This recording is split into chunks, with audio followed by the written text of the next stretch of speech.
Olá, saudações! Seja muito bem-vindo ou bem-vinda ao curso de Pretos Velhos de Aruanda, oferecido pela Ordem Mística do Rei Salomão, Templo de Orientação e Desenvolvimento Espiritual, e também com apoio da plataforma Sala Mística.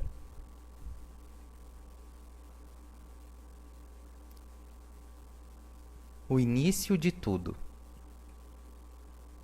A história da África é marcada pela existência de vários reinos importantes, grandiosos e poderosos, com a presença de reis, rainhas e palácios. Muitos reinos tiveram uma existência muito mais longa que o outro e por isso conseguiram dominar outros reinos. Na África, o rei era responsável pelo bem-estar da sociedade. Por isso, a responsabilidade dos reis nas sociedades africanas foi muito grande. O rei era a pessoa responsável pelas guerras e pela paz, pela fertilidade e também pela infertilidade, pelo equilíbrio da natureza e pelo desequilíbrio, pelas doenças e pela saúde da comunidade. Ou seja, o papel do rei não era apenas político e econômico, ele tinha uma participação em todos os momentos da vida da população. O rei também tinha um poder sobrenatural, ou seja, ele tinha os poderes especiais, de, por exemplo, se comunicar com os ancestrais, com os antepassados, isso é, aqueles que já morreram e tiveram uma grande importância para a comunidade quando estavam vivos. Nessa imagem, é possível a gente visualizar a divisão geográfica de vários reinos e civilizações que povoaram a África antiga. Em especial, estudaremos o reino Iorubá, Congo, Luanda, Ruanda, Ashanti, entre outros. Vamos falar um pouco da crença e religiosidade dos africanos. Os africanos tinham uma noção de Deus único, maior, criador, porém distante do homem, assim como no cristianismo e no islamismo.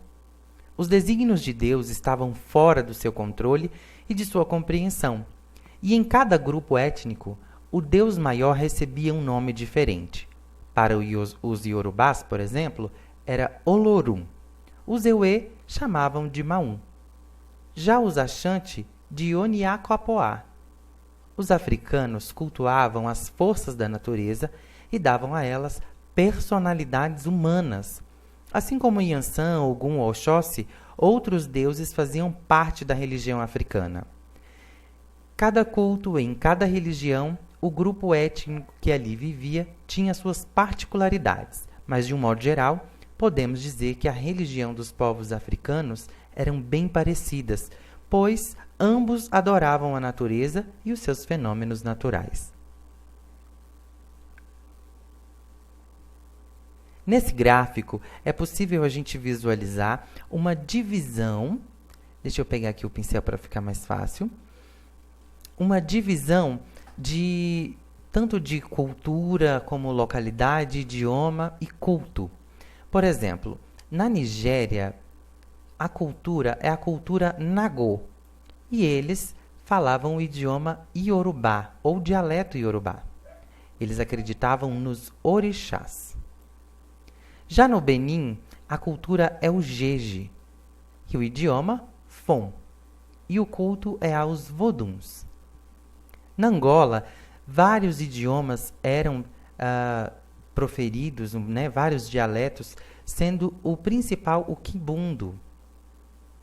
E a cultura, obviamente, a angolana. O culto era os inquices ou niquices. Já no Congo, a cultura é a cultura banto e o idioma kikongo. E era o culto aos ancestrais mais velhos já desencarnados. Cada nação tinha o seu culto e as suas divindades. Em Lei-Fé, ou nação Ifé, surgiu o culto a Oxalá e ao seu irmão, Odudua, e Ifá, onde nasce também aqui um culto específico a Ifá. Em Queto, nasce o culto a Oxóssi. Oió é o culto de Xangô e Ançã. Ijexá, de Oxum. Irê, de Ogum. Porém, em todas essas culturas, Exu sempre é louvado como o Senhor das estradas e das encruzilhadas. A gente consegue perceber também aqui essa outra divisão, que pelo local, a palavra Deus recebia nomes ou conceitos diferentes. Por exemplo, na Angola, Deus era chamado de Zambi. No Benin, de Maú. E no Nagô, de Olorum.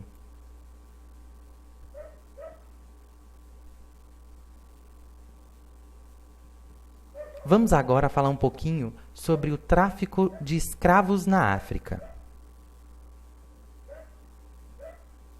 A África era dividida em nações. Nações eram os grupos de etnias diferentes, ou seja, era dividida apenas por culturas, dialetos e crenças. Nesse mapa é possível a gente perceber e entender como foi a migração ou a exportação desses negros para o Brasil. Os nagôs, ou seja, os povos do Benin e do Sudão, povoaram boa parte do Nordeste. Já os angolanos, nigerianos e os do Congo, da cultura banto, povoaram boa parte do Sudeste e Centro-Oeste. Não podemos esquecer também do Benin, tá aqui, ó, na cultura banto. Esse mapa depois vocês podem apreciar, porque está no material de estudos.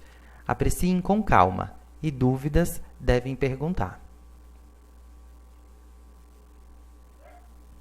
No Brasil, a escravidão teve início com a produção do açúcar. Guarde bem essa informação. Na primeira metade do século XVI, os portugueses traziam os negros africanos de suas colônias na África para utilizá-los como mão de obra escrava nos engenhos de açúcar do Nordeste. Os comerciantes de escravos portugueses vendiam os africanos como se eles fossem mercadorias, aqui no Brasil. Os mais saudáveis chegavam a valer o dobro daqueles que eram mais fracos ou mais velhos. Os escravos, eles trabalhavam em minas de ouro, plantações de cana, plantações de café ou nos portos.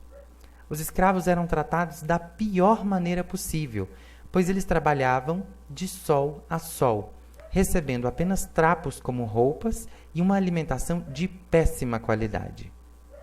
Passavam as noites em senzalas. As senzalas eram galpões escuros, úmidos e com pouca higiene, acorrentados para evitar as fugas. Eram constantemente castigados fisicamente, sendo que o açoite era a punição mais comum no Brasil colônia. As mulheres negras também sofreram. Eram cozinheiras, arrumadeiras e até mesmo amas de leite.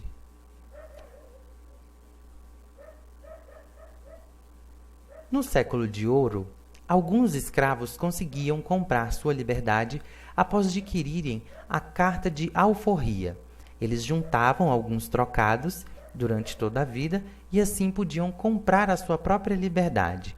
Porém, as poucas oportunidades e o preconceito da sociedade acabavam fechando as portas para essas pessoas.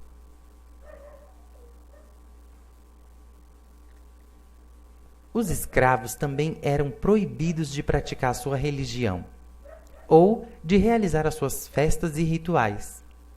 Tinham que seguir a fé católica, impostas pelos senhores de engenho, e adotar a língua portuguesa como comunicação.